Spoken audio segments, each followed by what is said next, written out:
বিএনপির স্থায়ী কমিটির সদস্য আমির খসরু মাহমুদ চৌধুরী বলেছেন, দেশের মানুষের অর্থনৈতিক সামাজিক মুক্তির জন্য মুক্তিযুদ্ধের চেতনার আলোকে সংস্কার কাজ করে গেছেন শহীদ প্রেসিডেন্ট জিয়াউর রহমান।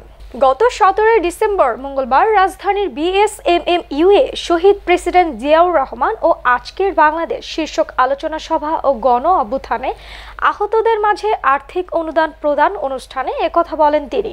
আমির খসরু বলেন, এত দুর্নীতির পরেও বাংলাদেশ আজকে যেই অবস্থানে দাঁড়িয়ে তা বিএনপির সার্বিক সংস্কারের ফল, কিন্তু গত 15 বছরে সেই অগ্রগতি থমকে গেছে। আগামী দিনে জাতীয় সরকার গঠন করে পরিপূর্ণভাবে 31 দফার বাস্তবায়ন হবে। তিনি বলেন, সংস্কার একটি গণতান্ত্রিক প্রক্রিয়া। আগামী দিনে সংসদে জনগণের সমর্থন নিয়ে 31 দফার আলোকে সংস্কার করা হবে। বিএনপির এই নেতা আরও বলেন, বিএনপির প্রতিষ্ঠাও হয়েছে সংস্কারের মাধ্যমে, যাতে করে একদলীয় শাসন ব্যবস্থা থেকে বের হয়ে আসতে পারে দেশ।